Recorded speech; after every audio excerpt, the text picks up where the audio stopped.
Call an ambulance. Hurry up.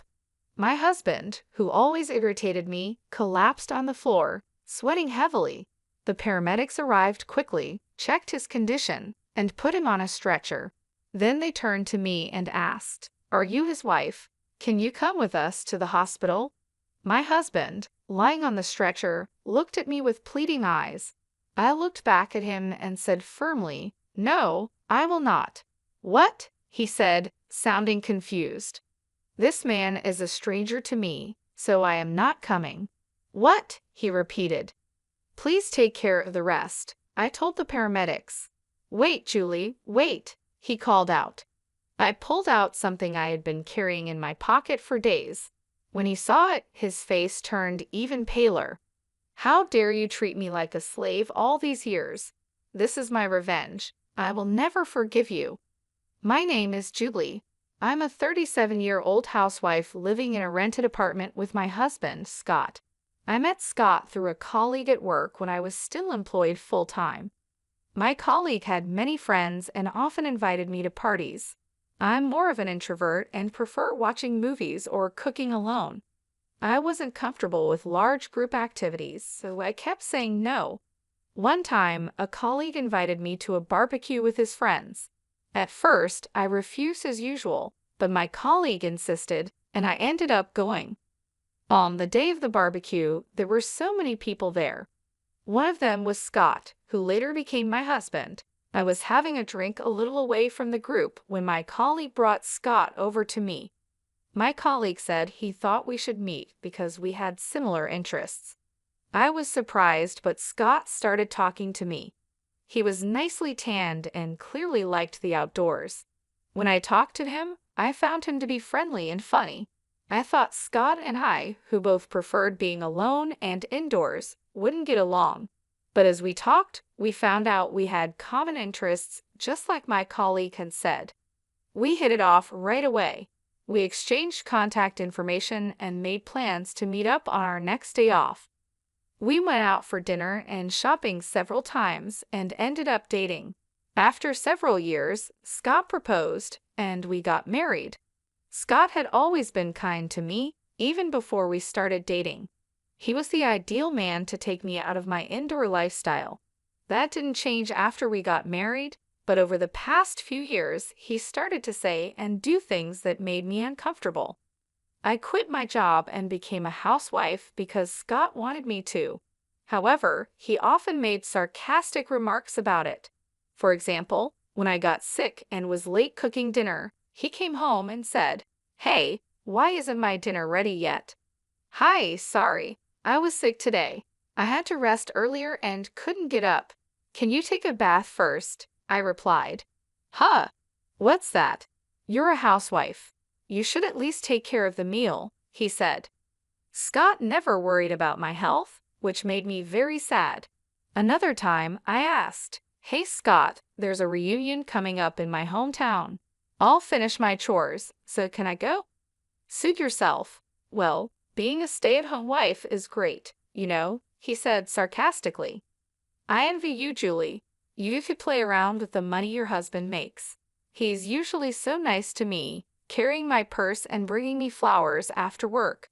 But sometimes he acts like a jerk. I even thought maybe he wanted me to work, so I suggested taking a part-time job. But Scott insisted that wasn't the case.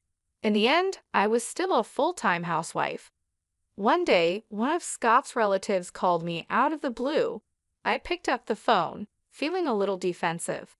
The relative on the other end of the line called my name in a panic, saying, "Scott's mother has collapsed." I froze for a moment at the unexpected news. According to my relative, she had gone to visit my mother-in-law a few hours earlier and found her lying in the yard. She called an ambulance, which rushed to the scene and took my mother-in-law to a general hospital. I prepared myself in a panic and ran out of the house. When I arrived at the hospital, I was told her condition was still too unpredictable. As we were talking about this, Scott came running in, out of breath. We moved to the hospital room to check on my mother-in-law. She was lying in bed, covered with various tubes, and it was painful to watch. "Mom," my husband called out to her, but of course she did not respond. Scott stayed in the hospital room for the rest of the day, and I decided to go home and get everything we needed for the hospital stay. After a while, my mother-in-law recovered enough to sit up by herself. However, she still needed help with everything. I'm glad she's able to get up. I wonder if she will be able to walk again if she continues her physical therapy. When my mother-in-law's discharge date was approaching next week, I mentioned it to Scott. Then he started to say something I didn't understand. "Oh yeah, are you ready? We'll be leaving this house next week, so you'd better start packing our stuff." I couldn't understand what he meant. Scott seemed annoyed, as if he didn't like my reaction. "We don't need this house since we're going to live with my mom at my parents' house.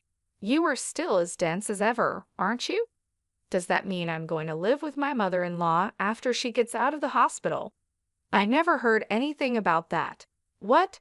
Did you decide to move in together without talking to me? Have you already canceled the lease on this house? I asked, feeling shocked and upset. My husband became even more grumpy. "Of course, I've already canceled the lease. It's the right thing for us to do as a family, to live together and help her."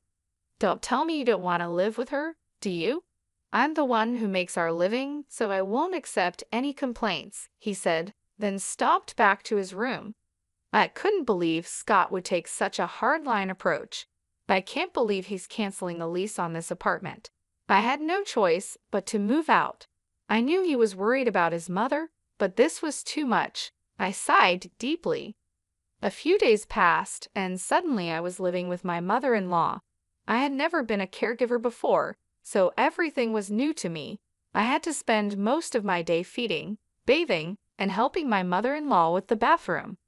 My mother-in-law didn't want me to take care of her, and she hardly communicated with me. When I tried to talk to her, she would hide in bed, saying she was in pain. When my mother-in-law was healthy, we didn't have a bad relationship. In fact, we sometimes exchanged delicious-looking snacks we found at the department store. Perhaps she was too frail to care about others now. On the other hand, my husband Scott, who had forced us to move in together, rarely came home. After work, he would go out for drinks and come home in the morning. Even when he had days off, he would find some reason to go out. When he was home, all he did was play video games in his room. One day, I decided to talk to Scott while he was playing games. "I know you can't avoid working overtime or drinking with your colleagues, but can't you at least help me take care of your mother when you are at home? Or I would like you to help me with the housework," I said. Scott replied without looking away from the screen. "What are you being so naive for? Housework and caregiving are both your jobs. I'm tired from working, you know. Oh, I'm almost out of coffee. Go make me some. And clean this room, okay? And oh, take these to the dry cleaner. I need them by Friday." He spoke one-sidedly and threw his work clothes at me. This time, I was annoyed and retorted, "That's enough. I've been doing housework and taking care of your mother every day for the past month without a break. Why can't you at least help me a little?" Scott then slams the game controller down on the desk and stands up angrily. "How dare you talk to me like that? Who do you think you owe your livelihood to? If you have a problem with me, then get out. Come on, get your stuff together and get out." Well, I feel sorry for my mom. She's going to be left alone without anyone to take care of her. I couldn't say a word. It's true, I only have a little money saved up, and I can't leave my mother-in-law, who can't do anything for herself. I held back, picked up his suit, and left the room. After about 5 months of this difficult life, my mother-in-law suddenly passed away. I woke up in the morning and went to check on her like I always did, but that day she was no longer breathing. I called an ambulance and took her to the hospital, but it was too late. Scott was in tears, but I couldn't cry. I felt cold when I saw Scott crying. I thought to myself, you didn't do anything to help her. When I realized that I didn't have to take care of her anymore, I felt a sense of relief. I felt guilty for feeling that way. Time passed quickly. After the funeral, I suddenly realized that 3 weeks had passed since my mother-in-law was gone. It was time to organize her belongings. After my husband left for work, I started cleaning my mother-in-law's room. I put her favorite clothes and accessories into cardboard boxes one after another. There weren't many, so the work was over soon. Next, I opened the cabinet by my mother-in-law's bedside. There was almost nothing in it, but there was a big can on the bottom shelf. I thought I had seen it somewhere before. It was a can of assorted sweets I had given her when she was still in good health. I wondered why it was there. I opened the lid of the can and found a letter inside. When I picked up the envelope, I saw it was addressed to me. It read, "Dear Julie." I quickly opened it and looked inside. In trembling letters, there was a message for me. "Julie, I am sorry for making you take care of me. I was ashamed of myself for forcing you to work for me every day. I was also ashamed of my son Scott. I know how badly he treated you. Julie, you should leave him and live your life the way you want." My mother-in-law knew everything. She knew her son was selfish and that I was suffering because of it. At the end of the letter, she wrote, "I am glad I was able to spend the last days of my life with you, Julie. Thank you." At that moment, I cried for the first time since my mother-in-law passed away. It felt like everything I had been holding back was flowing out of me. I cried and cried until my tears ran dry. Then I made up my mind. I would divorce my husband. 12 days had passed since I found the letter from my mother-in-law. My husband was still treating me like a slave. "Julie, I'm missing one of my socks." "Where is it?" "Oh, and take my car to the car wash today." "You've got nothing to do, right?" He was going out with his colleagues for golf. I guess he completely forgot, but today was our wedding anniversary. Well, I didn't care about it anymore. "What are you going to do while I'm golfing?" "You can't just sit around, you know. You have to prepare dinner, clean my room, and clean the bathroom. You have a lot to do." His arrogance left me speechless. "Hey, you hear me? Bring me my sock and a jacket. Hurry up, or I'll be late." At that moment, Scott fell to the floor, clutching his stomach. He was in pain and sweating. He told me to call an ambulance, his words coming out with difficulty.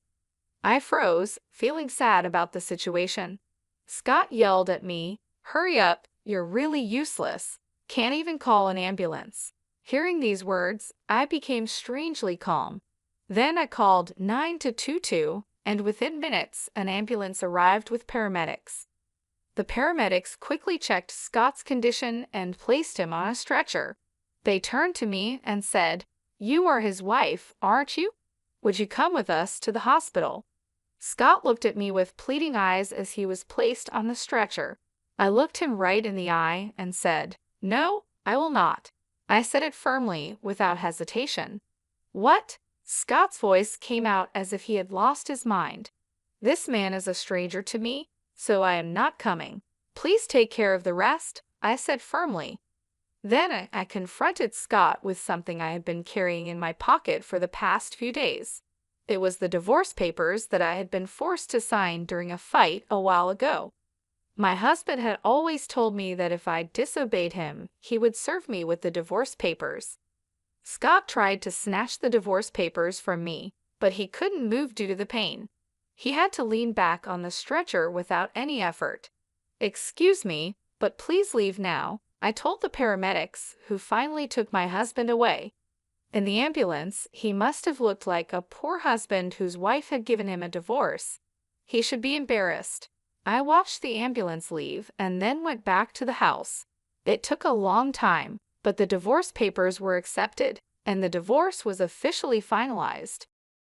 While Scott was in the hospital for a week, I was busy packing my belongings and sending them to my parents' house.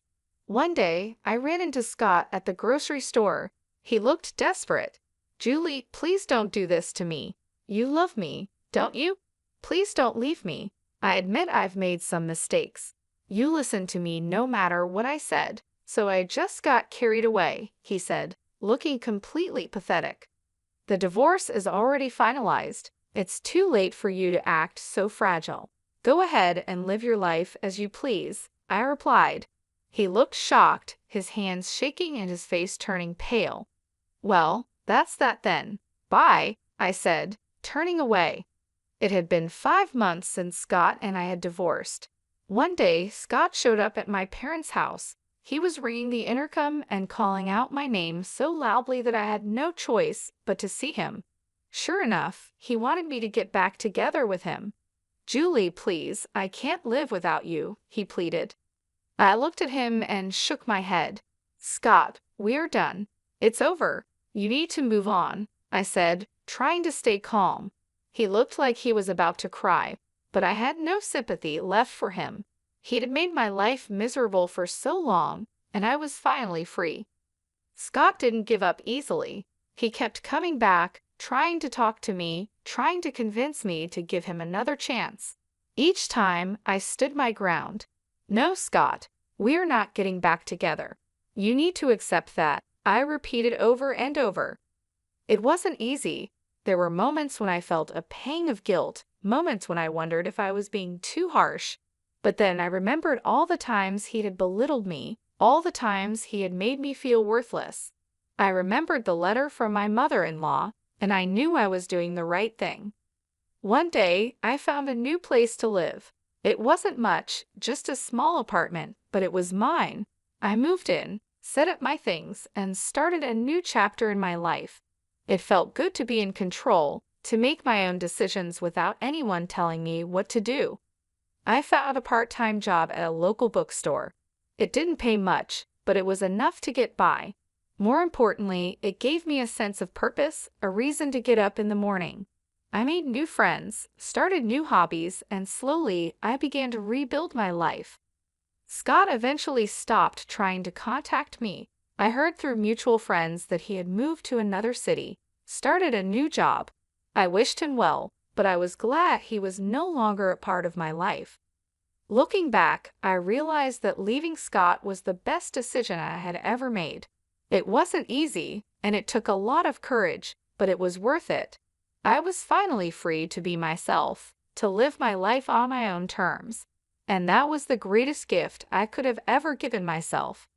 When I kept quiet, he began to tell me about his current life. "I can't cook because you always did all the housework," he said. "Now, I only eat TV dinners or go out to eat." He admitted he had gained 20 pounds since the divorce. It was clear to see the extra weight on his face and stomach. He went on, "I don't know how to do laundry either. My shirts are wrinkled and smell bad, making me look dirty." It was true his clothes were a mess, and he looked unkempt. "I finally realized how much you did for me, Julie. If I don't fix this, people at work won't respect me," he said, starting to cry. But I knew those tears were just to make me feel sorry for him and get me back to being his servant. There was no way I was going back to that life. "If you don't leave, I'll call the police," I said firmly, treating him like a stranger. Scott got scared and left the house, crying. I'm sure he won't bother me anymore. At least, I hope so. My ex-husband seems to be having a hard life now, but I am doing quite well. I stayed at my parents' house for a while, but now I rent a small apartment and live alone. My standard of living is lower than when I lived with Scott, but I enjoy having my own time and space. I thought it would be hard to find a job at my age, but a friend of mine knew someone who was retiring, and I got a job to take her place. I feel so happy to spend time and money only on myself without anyone telling me what to do. From now on, I want to take care of myself at my own pace. It's the beginning of a new chapter in my life. I have learned to enjoy the little things, reading a book in peace, cooking my favorite meals, and decorating my apartment just the way I like it. Scott tried to contact me a few more times, but I ignored him. Once, he showed up at my parents' house, ringing the intercom and calling my name loudly. I had no choice but to see him. He pleaded with me, saying, "Julie, please, I can't live without you." I looked at him and shook my head. "Scott, we are done. It's over. You need to move on," I said calmly. He looked like he was about to cry again, but I had no sympathy left for him. He had made my life miserable for so long, and I was finally free. I started making new friends and picking up new hobbies. I joined a book club and started taking yoga classes. I even took a cooking class and learned how to make new dishes. My life was finally my own, and I loved every moment of it. One day, while walking in the park, I ran into an old friend from school. We talked for hours, catching up on lost time. It felt good to reconnect with people who knew me before I was married. It reminded me of who I was and who I wanted to be. Looking back, I realized that leaving Scott was the best decision I had ever made. It wasn't easy, and it took a lot of courage, but it was worth it. I was finally free to be myself, to live my life on my own terms. And that was the greatest gift I could have ever given myself. Every day, I wake up with a sense of peace and happiness. I am no longer bound by someone else's expectations. I am living for myself, and it feels wonderful. I am excited about the future and all the possibilities it holds. From now on, I will take care of myself, follow my dreams, and live my life to the fullest. This is just the beginning of a new and exciting chapter in my life. I am ready to embrace it with open arms.